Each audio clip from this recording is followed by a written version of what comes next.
10th edition has been announced. I warned you. I warned everybody. I told you all, but you did not listen. You all thought I was the big loser, the idiot. Well, I'm not the idiot. I'm the big brain. You're the idiots.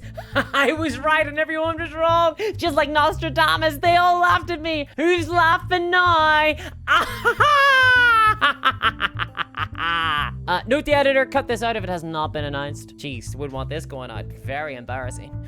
Warhammer 40k 10th edition is coming. If not soon, then eventually. And a new edition is the perfect opportunity for Games Workshop to fix a lot of the problems that players have with 9th edition Warhammer 40k. Because there are a lot of problems with 40k right now. So then, how can Games Workshop make 40k more fun, more accessible, and let's be honest, more playable? This is that video. Let's make Warhammer fun to play, rather than simply just an excuse to put your incredibly expensive miniatures on a table in some doomed quest to justify all the money you've spent. That one cuts a little deeply, actually. By the way, my suggestions here are a highly compromised vision, very much under the assumption that we're dealing with Games Workshop. This is not my magical Christmas land version of Warhammer. This is just a list of changes that I think are within the realm of possibility for a company operating the way the Games Workshop does. I'm afraid to say, there will be no free miniatures today. Final caveat, I know this may surprise some folk, but I am not God. I do not speak with a silver tongue and barbed lips. God is Slanesh in my universe. What I say here is just my own subjective opinion as a casual player. These changes would make the game funner for me, and it is my hope for most other people as well. But let me know your opinions below. So let's go. Here it is. How to fix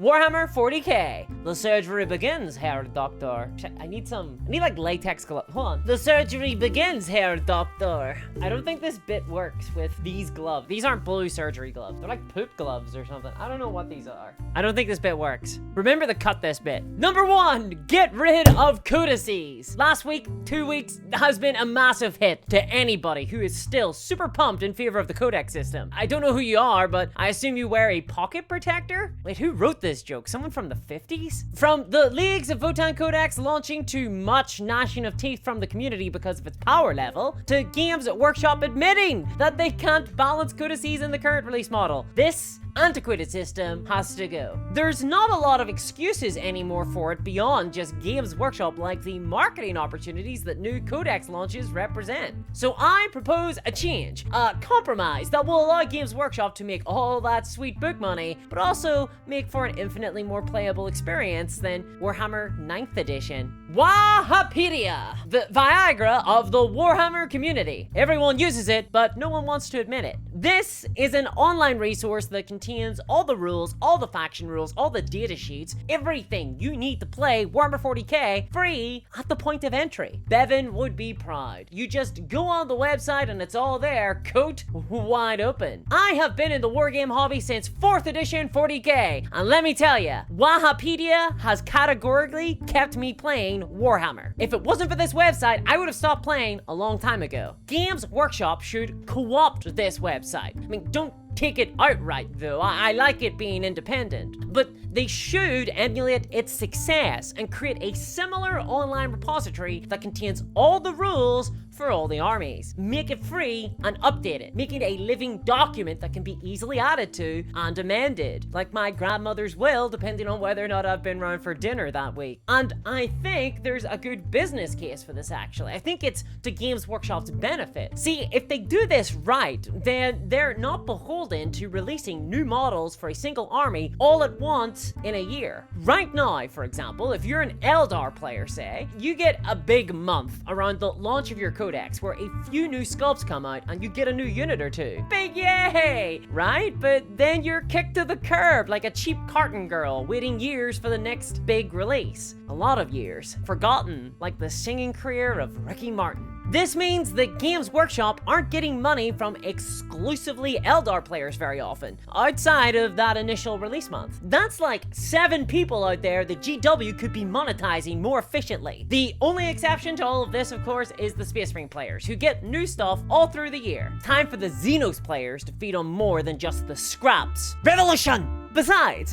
this way, Games Workshop can sell a variety of models throughout the year. One month can be a new Eldar, a new Orc, and a new Space Marine model. And then the next could be a new Chaos, a new TIE, and a new Space Marine model. This is all a lot more agile and easier, giving GW flexibility on what to release next. And it would allow them to develop armies organically and carefully, rather than rushing to specific release dates. There are benefits to this system for Games Workshop, not just for consumers. But I hear you ask, what about the Codex? Games Workshop know that people will buy physical books with rules in them. Are GW going to leave that money on the table? Well, no. But this system doesn't preclude the idea that the physical codex of each army can still be sold. Instead, Games Workshop should just build the codices to be a premium purchase, an added extra for players. Similar to the Black Templar limited edition book or the Sisters of Battle one. A cool collectible with a ton of banger art, loads of lore, and the data sheets, just for fun and as a record. And add in hobby guides again.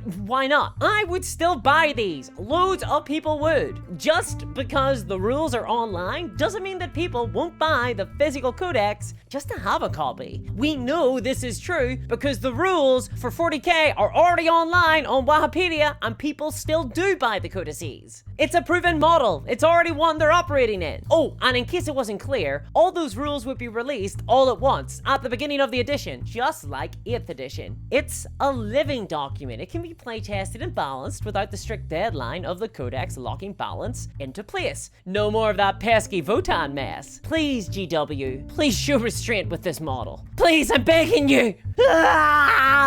Number 2, give me longer between editions. Look, I'm just gonna come right out and say it. The 3-year cycle, it's too fast. Wizards of the Coast just announced a new edition of Dungeons & Dragons after almost a decade. I feel like I've got whiplash these days in 40k, going from 8th edition, 9th edition, 10th edition. I'm fed up with new edition changes occurring before I can even finish painting a single army. Slow down the trains. I know that new editions make money, but sometimes it's better to defer that cash injection for a long-term playable experience. There was 6 years between 3rd and 4th edition. That's closer to where we need to be. Let the game settle a little. Let people get comfortable. Let the game breathe. And then gouge them for money. You only need to bring a new edition into play if it's truly needed to make the gameplay better, make it funner, or if there's like a real reason it needs to happen, like all of these reasons I'm giving you now for 10th edition. Number 3, sort out the turn structure. Warhammer 40k has a huge structural problem, and it is, of course, the turn system. Look, this isn't complicated. Grand Vizier Sisa Binti here realized this when he invented chess. Allegedly. It's a folklore thing, okay? Just let me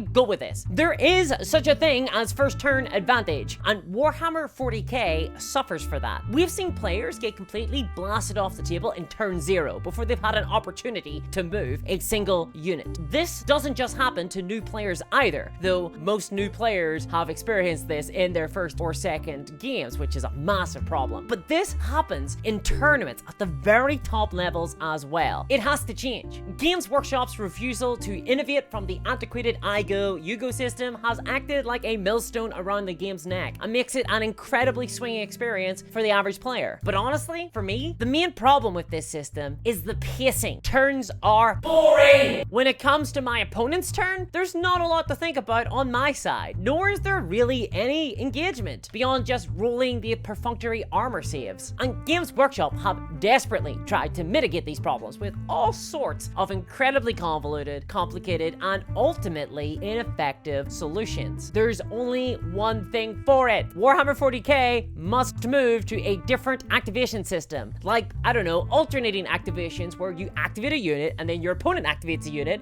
and then you activate a unit until all units have been activated and everyone is done. On to the next turn. Simple. But that's not the only option. There are other systems out there. Look at the Warlord Games order dice system where you pull which unit you can activate blindly from a bag. Or Star Wars Legion where you use command cards to give orders to specific units. Or Blood and Plunder, which has an entire initiative system based on a deck of playing cards. Look to your competitors' Games Workshop for some great ideas. All of these systems, and there's tons more out there, add a lot of decision making and strategic depth to their games. stratagems. Plus, during play, you don't need to hide all your units behind so much cover. Games Workshop really do need to be open to the idea that I go, you go should change. It would make the game a lot better, in my opinion, and this change would be combined with a completely new stratagem system that would make the game a lot more engaging, a lot more dynamic, and a lot less overwhelming, while not sacrificing the strategic depth of the game. So let's talk about that. Number 4,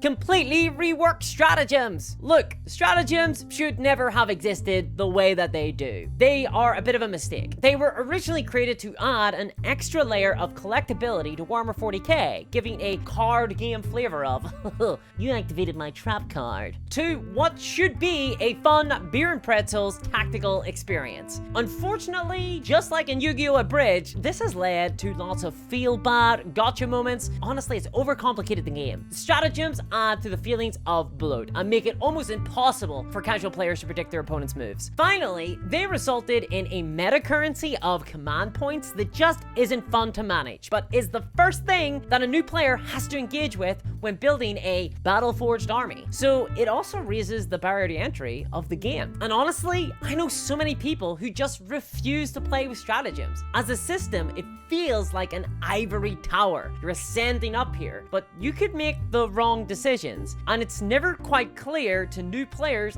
how this all goes together naturally. But all that said, the idea of the stratagem system at its core isn't necessarily bad. I like the idea of giving armies special abilities which add tons of flavor. Flavor that we'd lose if we simply opted to remove stratagems altogether. And I want to avoid that. I want to retain flavor. It's what Warhammer 40k does really well. So we just need to rework the stratagem system a little. My personal preference is for Games Workshop to implement a similar system to a Song of Ice and Fire, the miniatures game, where each army has a deck of 30 action cards that have abilities on them, and you have a hand of these cards and you can play them to influence the battlefield. That's a ton of fun, and the cards are really cool because the rules of what they do are right in front of you. So you don't need to be a meat encyclopedia to remember your 50,000 abilities. But even if GW don't want to go down the card route, there needs to be a severe trimming of the stratagems and redesign of how they work in the game. Maybe change it so that stratagems are attached to units, almost like a special stratagem ability. They can do X if you spend a command point. And importantly, put that ability in the respective unit's datasheet.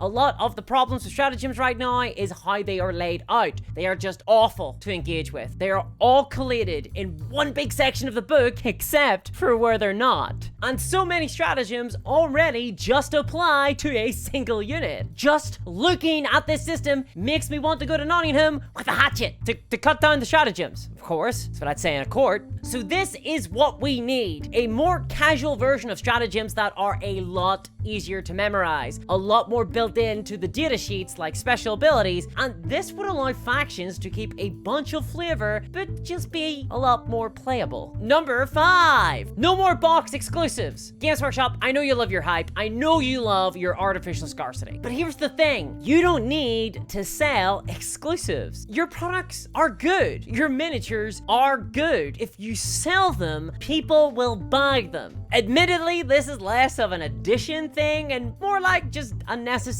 intervention. Release your armies the way you used to, with each new model being available to buy separately when they are released. You make something, you sell it. It's very simple. There's nothing that gets me less excited for a new model than learning it's in a box filled with other models I don't want. To me, that model doesn't exist. I don't want to pay $100 for a Skaven Deathmaster. The only new model in like decades for the Skaven, and it's released like that. Number 6, a long, hard look in the mirror. Let's be honest, faction design is off. Things are a little bit weird. Games Workshop, you need to consolidate some stuff. You need to pull them together. You need to make a decision on Space Marines. The Codex, it's too big, guys. There's just too many entries. We need to have a little bit of a purge. Warhammer needs to become playable in a few hours. No more looking up FAQs or needing a law degree to read the rulebook. Pick up and play needs to be the order of the day. Now, some of the changes I've suggested here will help that, but this needs to be the ethos of game design at the studio. There needs to be a rethink in how this game works from a design perspective. Warhammer 40k as a game has a lot of stuff going on. That's good, is it? It's actually one of the biggest benefits of the game, but that information needs to be presented cleanly